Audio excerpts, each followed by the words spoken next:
주야로 묵상. 오늘은 시편 1편 5절에서부터 6절까지 이 마지막 부분을 함께 묵상하겠습니다. 복 있는 사람은 악인들의 꾀를 따르지 아니하며 죄인들의 길에 서지 아니하며 오만한 자들의 자리에 앉지 아니하고 오직 여호와의 율법을 즐거워하여 그의 율법을 주야로 묵상하는도다. 그는 시냇가에 심은 나무가 철을 따라 열매를 맺으며 그 잎사귀가 마르지 아니함 같으니 그가 하는 모든 일이 다 형통하리로다. 악인들은 그렇지 아니하며 오직 바람에 나는 겨와 같도다. 그러므로 악인들은 심판을 견디지 못하며 죄인들이 의인들의 모임에 들지 못하리로다. 무릇 의인들의 길은 여호와께서 인정하시나 악인들의 길은 망하리로다. 아멘. 이제 결국 5절과 6절은 결론부죠. 의인과 악인의 이제 종말, 그 끝에 어떤 일이 일어나는지를 이제 말해줍니다. 악인들은 심판을 받는 거예요. 악인들은 자신이 살아왔던 삶으로 결국 그 삶을 통하여서 이제 드러났던 수많은 죄들, 삶 가운데 있었던 그런 죄에 대하여서 심판을 받게 되는 거죠.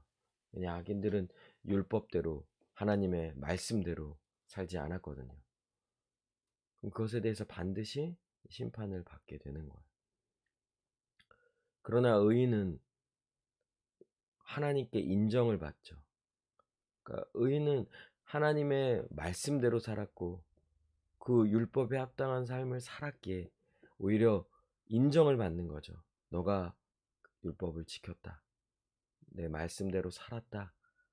이렇게 말하며 인정을 받고 결국 이 인정을 받은 이후에는 그와 같이 이 의에 도달한 의인들은 거룩한 나라, 영원한 하나님 나라에 들어가 복과 안식을 누리며 살아가는 자들이라고 할 수 있어요.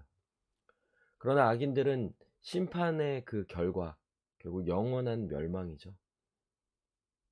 그래서 망하게 되는 거예요. 뭐 이 땅에서 잠시지만 일이 세상적 관점에서만 본다면 그냥 일이 잘 풀렸고 술술술 모든 일이 잘 되었어요. 그러나 그럼에도 그 끝은 결국 망하는 거야. 그러니까 세상을 쫓아서 세상에서 좀 잘 되고 못 되고 이런 거에 막 연연하는데 잘 돼도 망하는 거고 못 돼도 망하는 거야. 결국 세상에 속한 자들의 그 운명은 영원한 멸망이 기다리고 있는 거죠. 그러기에 여러분, 우리는 이 미래 의인들, 주님의 말씀대로 살아가는 자들, 주의 말씀을 즐거워하고 주야로 묵상하며 주님 뜻대로 살아가는 자들은 그 끝에 결국 영원한 안식에 들어가게 되는 거죠. 그러나 악인들은 율법을 범함으로써 지었던 그 모든 죄에 대하여 결국 심판을 받을 것이고 영원한 멸망에 이르게 되는 것이죠.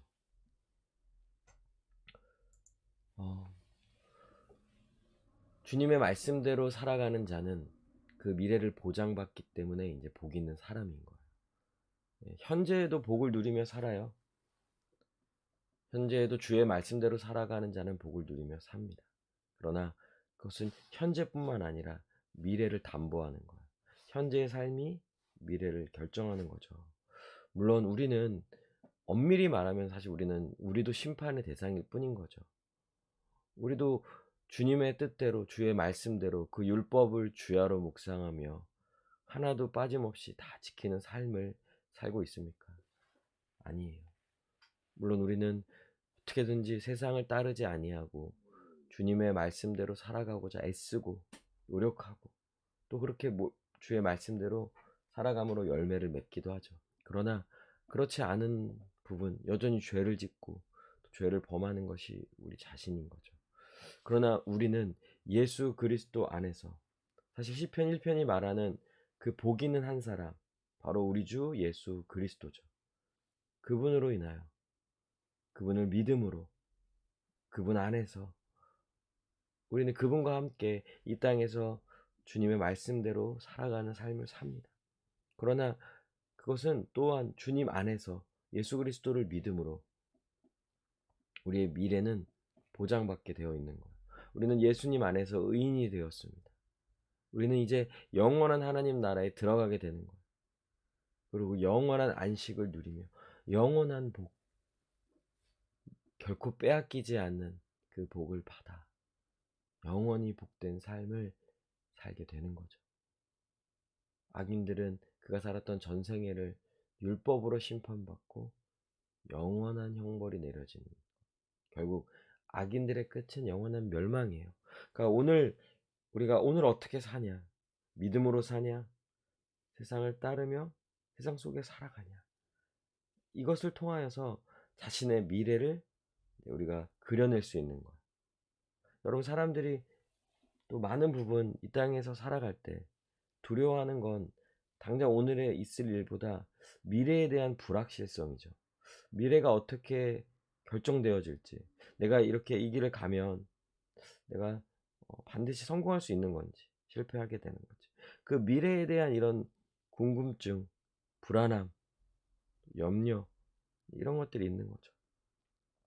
근데 예수님을 믿고 또 주님의 말씀대로 살아가고자 애쓰는 자들은 그 미래를 보장받는 거예요. 그러니 복 있는 사람인 거죠. 우리는 하나님께 인정을 받아 하나님 나라에 들어가 영원한 안식을 누리며 살게 됩니다. 그러나 죄인들은 결코 이와 같은 의인들의 모임에 들지 못하죠. 죄인들은 하나님께 인정받는 것이 아니라 오히려 심판을 받게 되는 거죠. 그리고 또 엄밀히 말하면 어떤 죄인도, 어떤 인간도 자신으로는 하나님께 인정받을 수도 없고 다 심판을 받아야 하는데, 우리는 예수 그리스도를 믿음으로 말미암아 이미 예수님 안에서 우리의 모든 죄에 대한 형벌을 이미 받은 자이고, 그 예수 그리스도의 그 의로 인하여 우리는 의인으로 여김을 받아 영원한 하나님 나라에 들어가게 되는 거죠. 그러니 오늘 우리가 어떻게 사느냐의 문제는 너무나도 중요한 거예요. 현재 믿음으로 또 주님의 말씀대로 살아가냐, 세상을 따르며 살아가냐, 이것은 그래서 또 결국 그 삶도 그것으로 인하여 복을 누리죠. 말씀대로 살아가는 자는 그 과정에서도 복을 누리며 살아가고, 악인들은 주의 뜻대로 살아가지 않음으로써 또 허망하고 허무하고 고통받는 삶을 살게 되는 거예요. 근데 그것뿐만 아니라 미래의 이 삶, 이 최후의 삶을 결정하는 것이기 때문에 현재의 삶이 너무나 중요하고, 그러므로 우리는 날마다 주의 말씀대로, 주의 말씀을 묵상하며 주님 뜻대로 믿음으로 우리가 살아가야 하는 것이죠. 함께 기도합시다. 세상을 따르는 삶의 끝은 영원한 멸망임을 깨닫게 하여 주시고, 세상을 바라볼 때 시각이 이런 시각인 것, 오히려 세상을 불쌍히 여기고 그들에게 복음을 전해야죠. 세상을 부러워할 리가 없는 거예요. 주님의 말씀대로 살아가는 삶은 현재도 복을 누리지만 미래의 삶도 영원히 보장받는 것을 깨닫고 더욱 분명히 알고 주님의 말씀대로 살아가기에 더욱 힘쓰는 우리 모두가 되게 해달라고 이 시간 함께 기도합시다.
기도합니다. 하나님, 오늘 주님의 말씀대로 살아가는 삶이 또 결국 그 미래를 보장받는다라는 것을 더욱 분명히 알고 오직 예수 그리스도를 믿음으로 그분과 함께 그분과 동행하며 이 땅에서도 복을 누릴 뿐만 아니라 영원한 안식, 영원한 하나님 나라에 들어갈 것을 소망하며 살아가는 우리 모두가 되게 하여 주시옵소서. 감사드리며 예수님의 이름으로 기도합니다. 아멘. 오늘도 주님 안에서 승리하는 귀한 하루 되시길 바랍니다.